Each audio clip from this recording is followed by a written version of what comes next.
Hi friends, आज हम class 10th का मैथ्स स्टार्ट करने वाले हैं जो कि एनसीईआरटी बुक्स से हैं। आज हम पढ़ेंगे चैप्टर 1। चैप्टर 1 का नाम है रियल नंबर, वास्तविक संख्याएं। वास्तविक संख्याएं ये चैप्टर स्टार्ट करने से पहले हम कुछ संख्याओं के बारे में पढ़ लेते हैं, जैसे प्राकृत संख्याएं,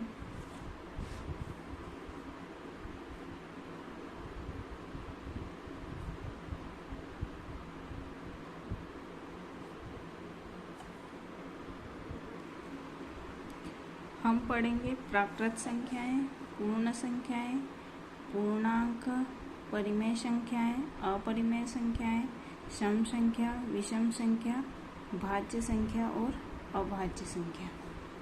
चैप्टर 1 स्टार्ट करने से पहले हमें इन चीज़ों की जानकारी होना ज़रूरी है। तो हम पढ़ेंगे पहले प्राकृत संख्याएं, जिनको कि क्या बोलते हैं, नेचुरल नंबर।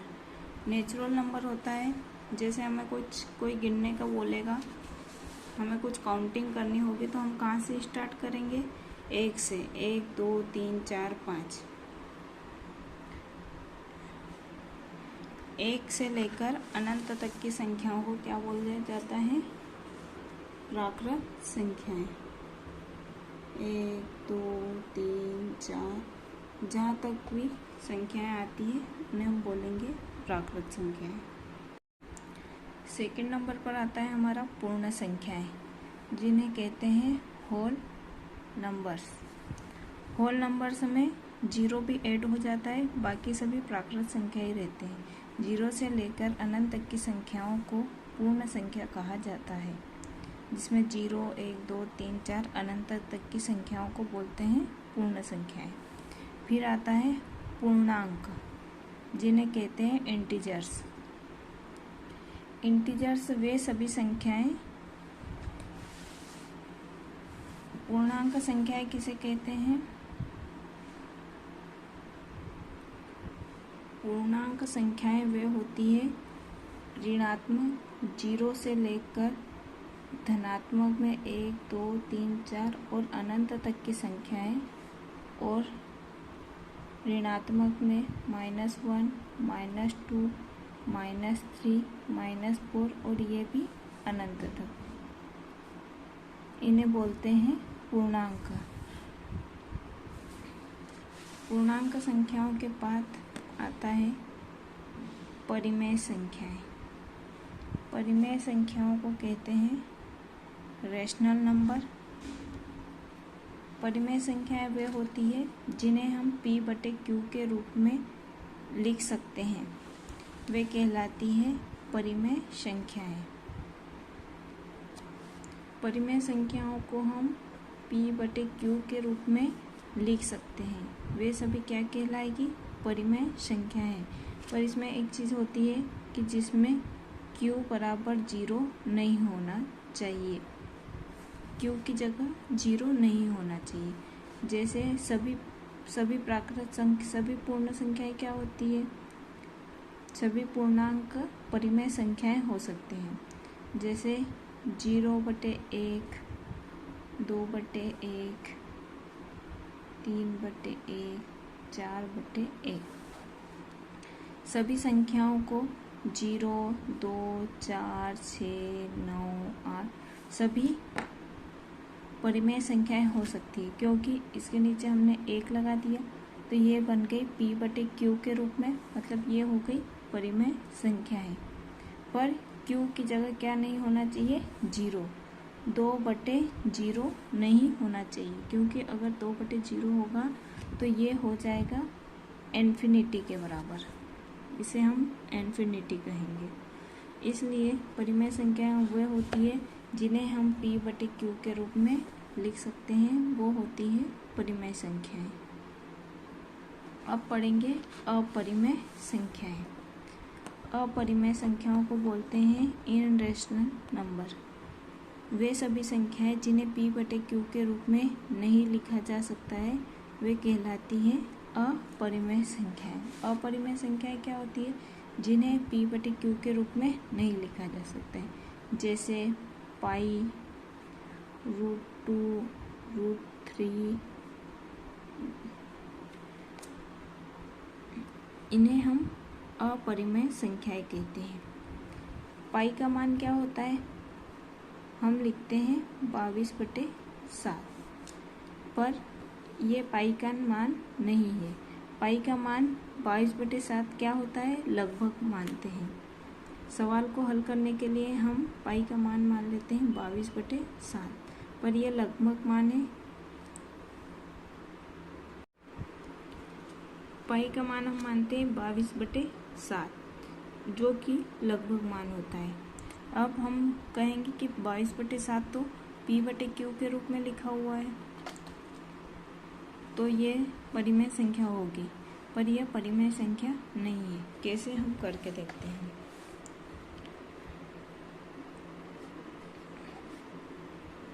ये लिखेंगे 7×3 21, तो ये कितना बचा? 1 बचा। यहाँ पॉइंट लगाया, यहाँ लगाया 0, 7 एकम 7, फिर बचे 3, फिर 0 लगाया, कितना हो गया? 7×3 7×4 28, ये बचे 2, फिर 0 लगाया, 7×3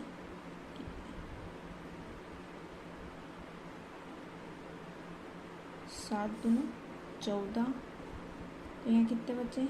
6, यहाँ लगाया 0, 7×8 56, फिर बचा 4, फिर 0 लगाया, 7×5 35, यहाँ बचा 5। मतलब ये बार बार भाग जाते ही जा रहा है और रिपीट नहीं हो रही है संख्याएं। यहाँ क्या हो रहा है? नॉन रिपीट हो रहा है। तो पाई का हम क्या मानते हैं? 3.1143। पाई का मान क्या मानते हैं हम? 3.143। ये बार बार अलग अलग संख्याएं रिपीट हो रही है, इसलिए यह अपरिमेय संख्याएं होगी। अब आगे हम पढ़ेंगे सम संख्याएं। सम संख्याओं को बोलते हैं इवन नंबर। इवन नंबर वे होते हैं वे सभी प्राकृत संख्याएं जो 2 से पूर्णतया विभाजित हो जाती है, सम संख्याएं कहलाती है। वे सभी संख्याएं जो 2 से पूर्णतः विभाजित हो जाती है, उन्हें बोलते हैं सम संख्याएं।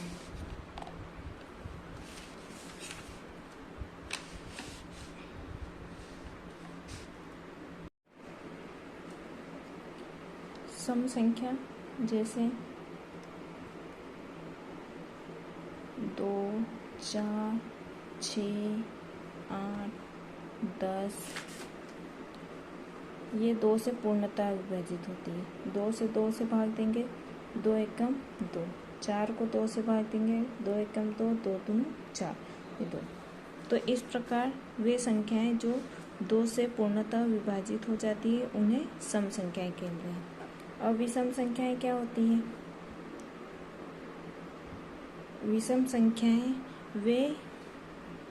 वे सभी प्राकृत संख्याएं जो 2 से विभाजित नहीं होती है, विषम संख्याएं कहलाती है। जैसे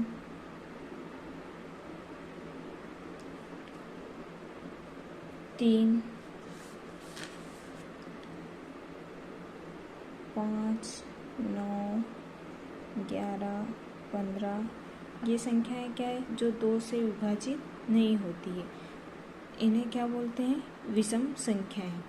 फिर आगे हम पढ़ेंगे भाज्य और अभाज्य संख्याएं। भाज्य संख्याएं कंपोजिट नंबर। भाज्य संख्याएं वे होती है वे सभी प्राकृत संख्याएं जो 1 से या स्वयं से या किसी और से विभाजित होती है, वो भाज्य संख्याएं होती है।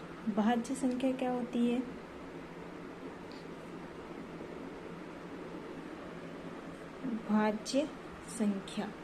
भाज्य संख्या क्या होती है? जो एक से स्वयं से या किसी और संख्या से विभाजित होती है उसे क्या कहते हैं? भाज्य संख्या। जैसे 4, 4, 6, 8, 9, 10, 12, 15, 18, ये सब क्या है? भाज्य संख्या है। भाज्य संख्या जैसे 4 1 से विभाजित होती है और किसी और संख्या से मतलब 2 से विभाजित होती है। 2 1 जा 2, 2 2 जा 4। और स्वयं से 4 4 से विभाजित होगा। 4 एकम 4, 4 एकम 4। इस प्रकार भाज्य संख्याएं किसे कहते हैं? जो एक से स्वयं से या किसी और संख्या से विभाजित होते हैं उसे भाज्य संख्या होते हैं। और अभाज्य संख्या किसे कहते हैं? अभाज्य संख्या किसे कहते हैं? प्राइम नंबर वे सभी प्राकृत संख्याएं जो एक से या स्वयं से ही विभाजित होती है उसे कहते हैं अभाज्य संख्या। जो सिर्फ किससे विभाजित होती है? एक से या स्वयं उसी संख्या से। एक से या स्वयं उसी संख्या से विभाजित होती है उसे बोलते हैं अभाज्य संख्याएं। क्या होती है अभाज्य संख्या? 2, 3, 5, 7, 11, ये सब क्या है? अभाज्य संख्या है जो एक से या सिर्फ स्वयं से विभाजित होती है। नोट क्या लिखते हैं? एक न तो भाज्य संख्या है न ही अभाज्य। एक न तो भाज्य संख्या है और न ही अभाज्य संख्या। और 2 अभाज्य संख्या है जो कि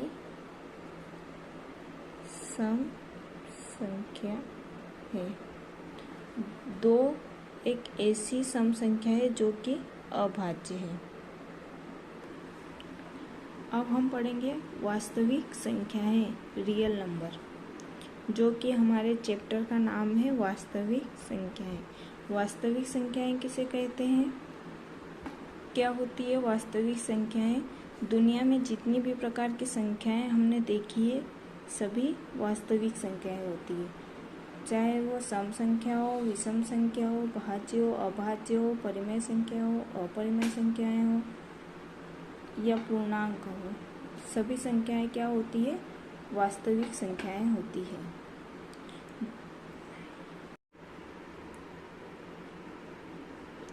अब हम स्टार्ट करेंगे एक्सरसाइज 1.1। उसमें दिया गया है यूक्लिड डिवीजन एल्गोरिथम, यूक्लिड विभाजन प्रमेयिका, जिससे हमें HCF निकालना है। क्या निकालना है? HCF मतलब हाईएस्ट कॉमन फैक्टर, महत्तम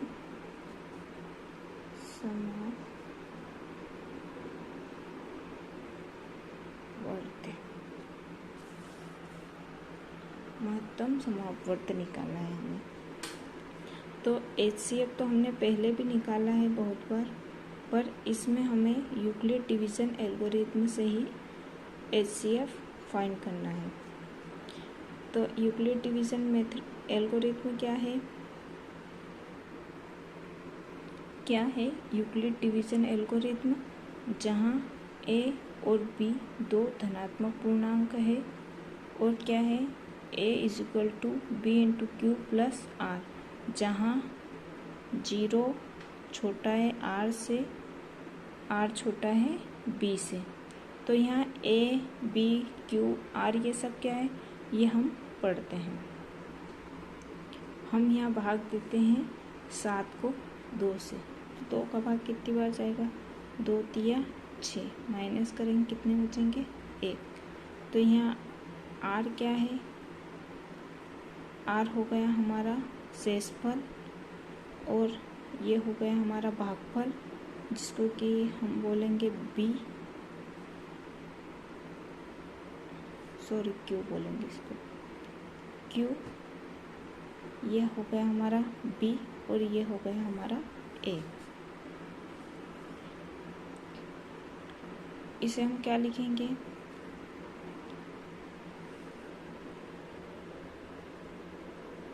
भाज्य बराबर भाजक गुणित भागफल प्लस शेषफल। वही लिखा है भाज्य हमारा क्या है 7, जिसको लिखा है हमने a बराबर भाजक क्या है हमारा 2, भागफल है 3 और रिमाइंडर है 1। तो ये दोनों बराबर होने चाहिए। 7 3 दूनी 6 प्लस 1 7 6 1 7। तो यही है हमारी यूक्लिड डिवीजन प्रमेय का। भाज्य को हम क्या लिखते हैं, a इजिकल टू भाजक को लिखते हैं b, भागफल को लिखते हैं q प्लस शेषफल को लिखते हैं r। यह हो गई हमारी यूक्लिड विभाजन प्रमेय का। अब ये क्या होता है, हम इस चिन्ह को समझते हैं, हमने पढ़ा है जैसे 2 और 3 में कौन बड़ा है, 3 बड़ा है तो उसके तरफ खुला हुआ रहेगा और जो छोटा है उसके तरफ बंद रहेगा। तो यहाँ पर क्या लिखा है 0, r क्या होता है रिमाइंडर, जो रिमाइंडर है वो हमेशा बड़ा रहेगा किससे 0 से, और r हमेशा छोटा रहेगा b से, इससे हमारा हमेशा छोटा रहेगा r।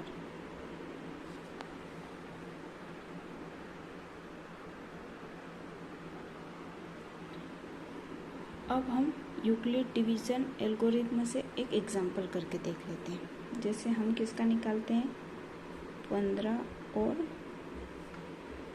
25 का हम निकालते हैं HCF, वो भी किससे यूक्लिड डिवीजन एल्गोरिथम से। तो 15 और 25 में कौन बड़ा है, 15 और 25 में कौन बड़ा है 25 बड़ा है, तो हम ये साइन लगा देंगे। तो अभी हम इसे सॉल्व करते हैं। तो ये हमारा रफ कार्य होगा, 25 को हम अंदर लिखते हैं, 15 को बाहर लिखते हैं। तो क्या हो जाएगा, एक बार ही जाएगा, 15 एकम 15, कितने बचेंगे 10 बचे। ठीक है, अब यहाँ क्या हो गया 10 बचा है। अब हमारा रिमाइंडर क्या बचा है 10 बचा है। तो हम लिखेंगे क्या है, यहाँ पर हम क्या लगाएंगे यूक्लिड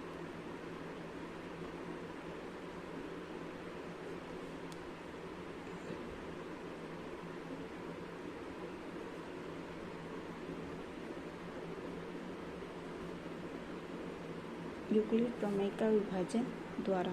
हमने क्या किया, यूक्लिड प्रमेय का विभाजन क्या है, a is equal to b into Q plus r। ये है a हमारा यहाँ क्या है 25, b है हमारा 15 गुणित r, q क्या है a प्लस r क्या है 10। तो अभी हमारा रिमाइंडर 0 नहीं आया है, अभी r is equal to not 0, r बराबर 0 नहीं है। तो फिर हम इसलिए पुनः क्या लगाएंगे यूक्लिड विभाजन प्रमेय का। यूक्लिड विभाजन प्रमेय का लगाएंगे। तो अब हम यही कर लेते हैं वापस। अब इसको क्या लिखेंगे, हम अंदर और देते हैं 10 एकम 10 माइनस करेंगे कितने बचेंगे 5। तो वापिस इसमें हम क्या लगाते हैं, यूक्लिड विभाजन प्रक्रिया। यूक्लिड विभाजन प्रक्रिया क्या है, a is equal to B Q plus R. तो a क्या है हमारा यहाँ 15 इक्वल टू b क्या है 10, q आएगा 1 प्लस r है हमारा 5। तो यहाँ पे रिमाइंडर क्या है, r बराबर नहीं है 0। तो फिर पुनः हम क्या लगाएंगे, पुनः हम यूक्लिड विभाजन प्रमेय का लगाएंगे। तो ये रफ में करके देख लेते हैं। अब हमारा हो जाएगा 10, 5 कम 5, 5 दूनी 10। तो अब हमारा रिमाइंडर क्या आ गया 0।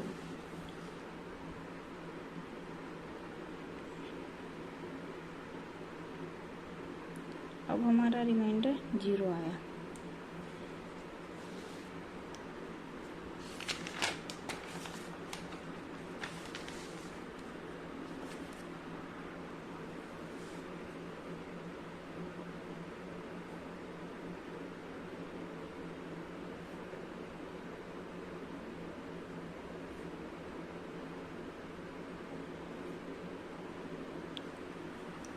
पुनः यूक्लिड विभाजन प्रमेयिका द्वारा हमने किया 5 दूना 10। तो अब रिमाइंडर आ गया हमारा 10। तो अब हम इसे यूक्लिड प्रमेयिका विभाजन में लिखेंगे। यहाँ a क्या है, यूक्लिड प्रमेयिका विभाजन हमारा क्या है, a is equal to B Q plus R. तो a क्या है हमारा 10, b है हमारा 5 इंटू q है 2 प्लस रिमाइंडर है 0। अब हमारा क्या आ गया रिमाइंडर 0। r बराबर क्या हो गया 0।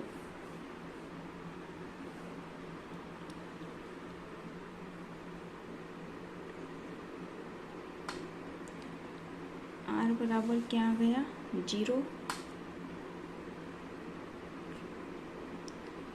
हम लिखेंगे यहाँ पर भाजक बराबर 5 है तो